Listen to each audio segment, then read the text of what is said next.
I think Putin knows that, if he accepts a peace deal now from his less hardline colleagues, then that's probably the end of him, because the hardliners will never forgive him, and dictators in Russia who fail, very rarely last long in post. So I think this is why this is adding to the paranoia of Putin at the moment. And, it wouldn't be surprising, I think, to see some sort of demonstrative change in Russia in the next few months. Does it mean that Putin's hardliners can topple his regime, can eliminate him in case of a ceasefire deal? Well, it's very difficult to know the intimate sort of workings of the Kremlin and his close colleagues and allies. But I think, the hardliners are such that they probably, would not think twice about getting rid of Putin, if they thought that he was taking Russia in the wrong direction. That is how the Russians seem to work. So I think that is really why we're seeing this paranoia. He's got people on all sides telling him what to do, and he is in a difficult position, and he has a country that is, suffered massively from casualties and massively from its economy. And he knows that, if he makes the wrong decision, that's the end of him. And that is not what drives him. He, 25 years as the Russian dictator, he always said that he wanted to leave Russia a much greater place, like some of the other great Russian leaders like Alexander III and Frederick the Great. Well, he could be remembered as one of the worst Russian leaders, not one of the best. Also, according to the German newspaper Bild, Russian veterans could be another reason why Vladimir Putin hesitates to end this war, because when Russian soldiers will return home, they could cause social instability, committing violent crimes inside Russia. Do you see this as another reason why Vladimir Putin hesitates to end the war, because of his violent veterans coming home, even killing Russian citizens after participating in the war against Ukraine? Yeah, I think this is a huge consideration. We've already seen that some Russian soldiers returned from the front do commit crimes. Originally, the Russian military was built very much on prisoners. Putin emptied the prisons of tens of thousands of people, giving them their freedom to go and fight. But a lot of them ended back there. I think the Russian soldiers are treated so badly are just sort of almost ignored by the Russian people, that if they come back, and the only reason that a lot of them are at the front line is actually they get paid quite a lot of money by the Russian state. Once that money dries up, the anxiety, I think, will be huge. And we're talking about large numbers. They're thought to be about 600,000 Russians fighting on the front line at the moment, quite apart from all of those training. So, you could see up to 1 million veterans being integrated back into a society that has struggled massively. So, yeah, it could be a really social headache and could create turmoil across Russia. The final element to this is the mothers of these veterans. We've discussed before that it was the mothers of Russia, the babushkas, who forced Russia to withdraw in defeat from Afghanistan in the 80s, when they suffered 17,000 casualties. Now we're now 1 million. So yeah, there is a lot of social unrest building, I think, and that may well be a factor in Putin trying to prolong the war. Also, according to the CNN, new intelligence reviewed by US and Western officials suggests that Putin may have shifted his focus in the war in Ukraine towards, quote, short-term objectives of solidifying his hold on territory his forces have seized and boosting his country's struggling economy. Does this mean that Putin begin to realize that his army is unable to capture the whole of Ukraine and is unable to reach his all military objectives?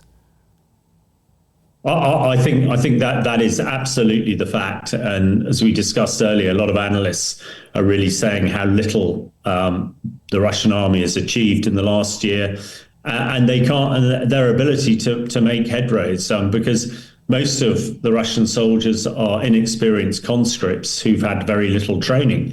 Therefore, the Russians can only attack at sort of, company strength, 100 men at the most at any one time, not integrated with tanks and fighters and drones. They just don't have that ability. So it would be incongruous that they would make any progress.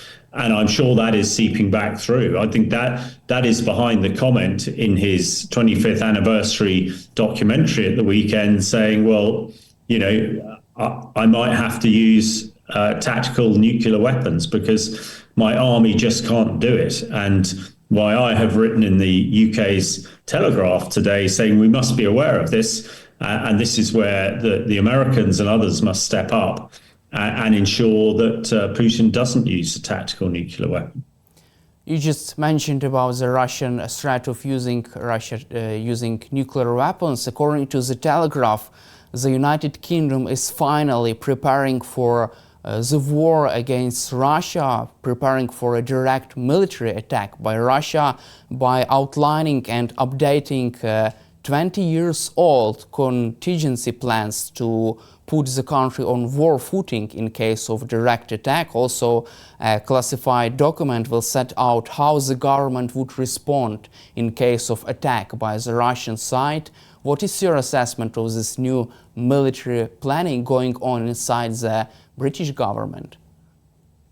Well, I think it's quite complex, and if I try and explain it as straightforwardly as possible, as you said, these plans haven't been reviewed for 25 years, and because of everything that's happening at the moment, people have rightly decided that we need to review them. At the end of the Cold War in the 90s, the peace dividend, as we call it, meant that militaries like Britain and other European countries really saved as much money as they can on the military. They saved as much money as they could by not having plans. In the Cold War, there were bunkers all over the UK where politicians and others would hide in if they were being attacked. There were stores of food in case the UK got cut off. And everybody in the country knew what to do if there was a nuclear strike. But for 25 years, we've just forgotten about it. But the UK seems to be very much the focus of a lot of threats coming from Putin. And he is frequently threatened, or his aides like Medvedev have threatened that they'll fire a nuclear missile at London.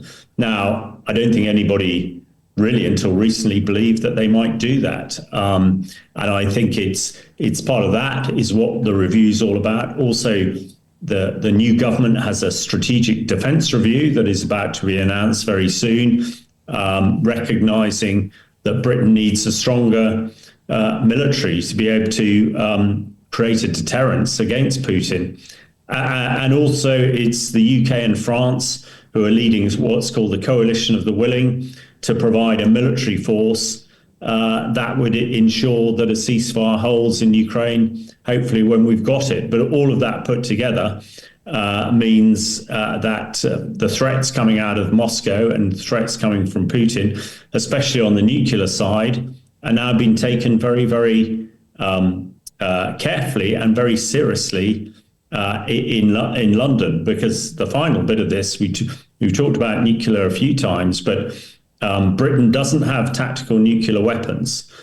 So if Putin fired a tactical nuclear weapon, the only thing open to Britain would be to fire a strategic nuclear weapon, which would then potentially create a much wider nuclear conflict. So there is an imbalance at the moment. And I think the British and other European countries are trying to make sure that they can redress that, because when Putin looked west back on the 24th of February 2022, he didn't see a conventional deterrence in Europe. that would stop him invading Ukraine. And when he looks west now, there is a nuclear imbalance, and that equilibrium needs to be sorted out as soon as possible. So I think it is a demonstration by the British government to Putin that we're serious about this, and Britain is not going to back down and is going to support Ukraine as long as it takes to get a just ceasefire for Ukraine. Thank you, Colonel Hamish, for your time and for your support for Ukraine, and glory to Ukraine. Thank you very much for having me. Glory to Ukraine. You just mentioned about the possibility of the US government walking away from negotiations and supporting Ukraine. Would this be a good or bad option for Vladimir Putin? Because some military experts believe that if the US withdraws from negotiations, then Vladimir Putin will have even more problems, because in such case Europe will lead negotiations with Russia and support for Ukraine, and Europe knows who is the aggressor in this war. Yeah, it's an interesting question. I am much more focused on the military side of this campaign and less on the politics side. I do appreciate that gives me a certain perspective on it. At the moment, in purely military terms, although America and Europe provide a similar amount of financial support to Ukraine, it's America's vast stockpiles of weapons and much more impressive defense industrial base that is generating by far and away more weapons support for Ukraine. And that's what your nation needs at the moment. My worry is, therefore, that if America walks away, that all of a sudden, in the near term, Europe will find it incredibly difficult to match the weapons supply that's currently coming from America. And that means, from a military perspective, Vladimir Putin's forces on the ground would have an easier time. It will be the time I'd be telling them, push and push harder. You could be right that diplomatically, politically, that Europe would be less easy to negotiate with for Vladimir Putin. But bluntly, he's only launched this military campaign to achieve military objectives. Until those are achieved, I don't see any reason for him actually negotiating. And for the time being, therefore, I'd fully expect Putin to keep pushing and actually breathe a sigh of relief if America starts to disengage. That will be the answer to Putin's prayers. And if Vladimir Putin decides to move forward with his war, but if he really wouldn't be able to reach all the military objectives, his military objectives, for a while, because it seems a little bit unrealistic for Russia to cross, for example, Dnipro River, capture the city of Kherson, the city of Zaporizhia. Vladimir Putin thinks that those cities are Russian but they are Ukrainian. If he cannot achieve his objectives for a while, for months, for years, would he seek a ceasefire deal? Will he agree with a ceasefire deal in the long-term perspective? Well, again, Daniel, my belief is, looking at history, is that the Russian forces today will not be able to cross the Dnipro River anytime soon. And therefore, they will need a period of rest. They will need to rebuild. They will need to replace their main battle tanks, their artillery shells. They will need to repair the wounded. They will need to create new supply lines. And they will need that. That will probably take a few years. But the worry here is that Russia has done it once.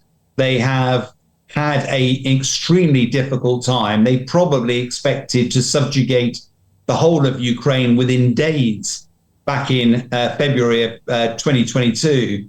But they will have learnt their lesson. They would come back stronger. The whole Russian defense industrial base is now on a war footing.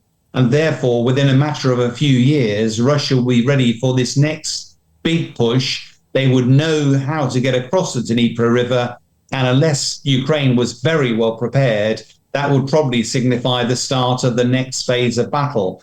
So for me, what's key here is that Russia will eventually grind to a halt.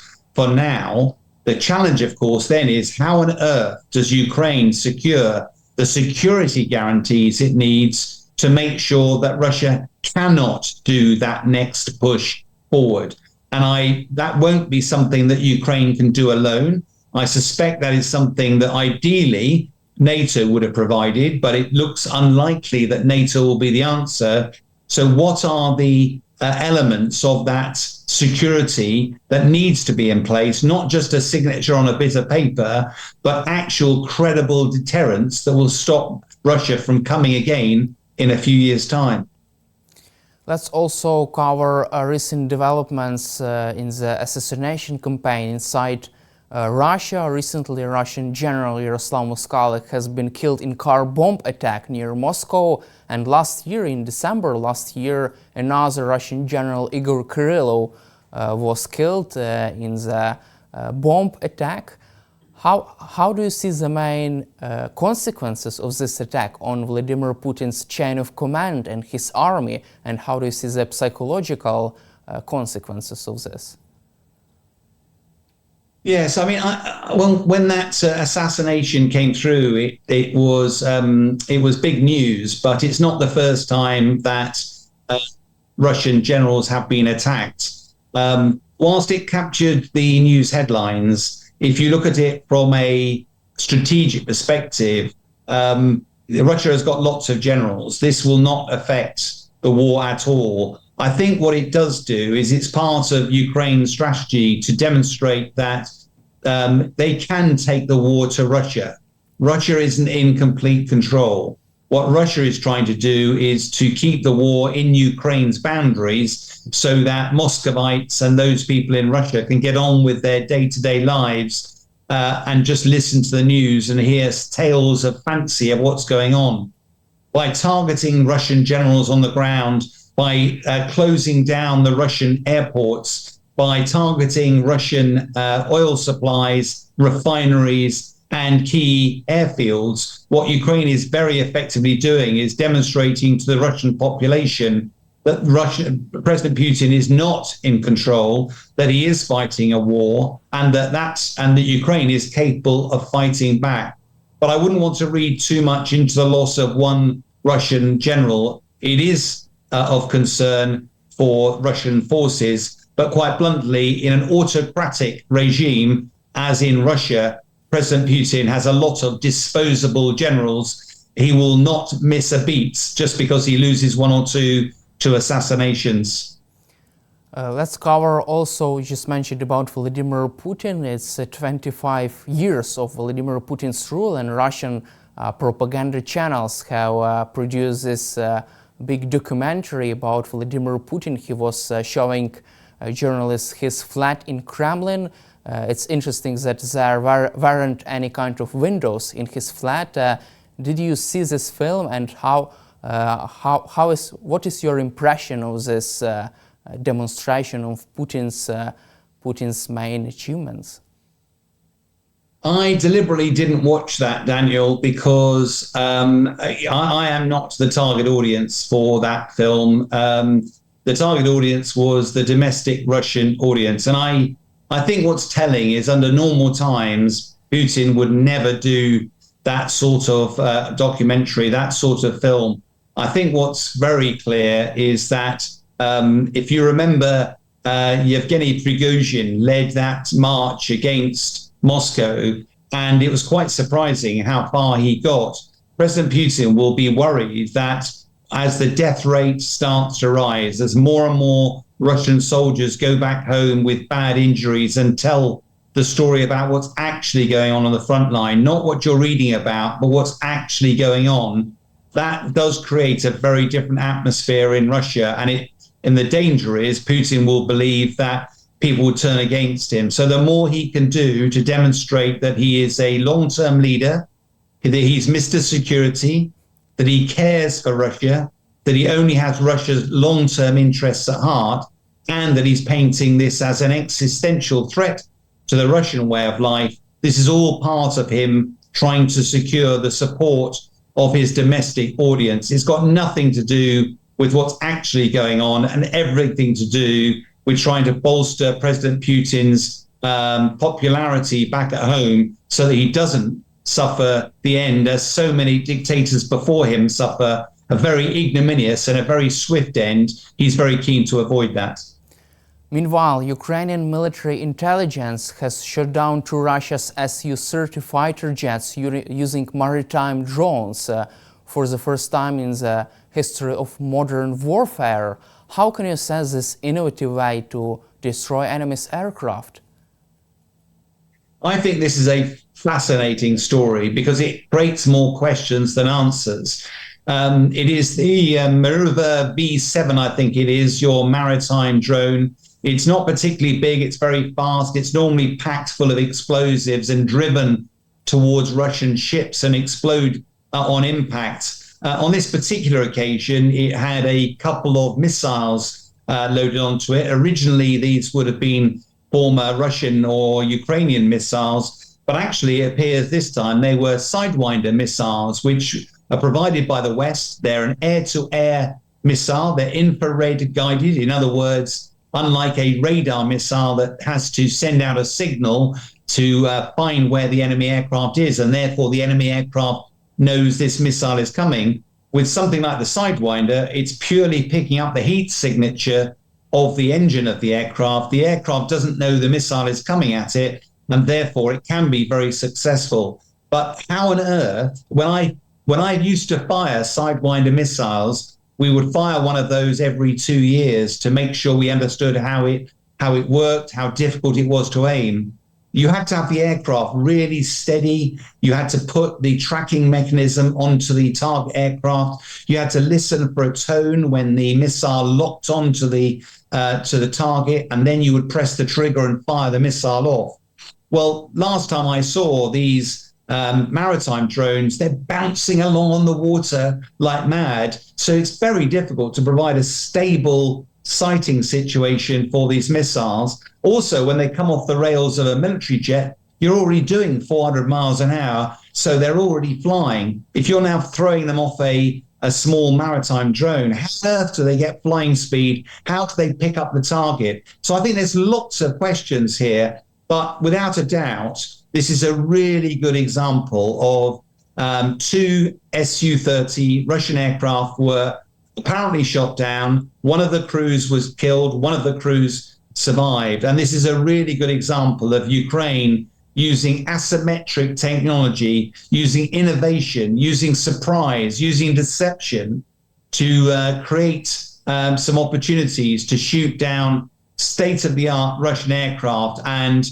I believe it's not the first time they've done this. They've done it with a helicopter as well, but it will certainly have left Russia wondering which way to turn and how on earth it guarantees the security of its very, very valuable fighter jets.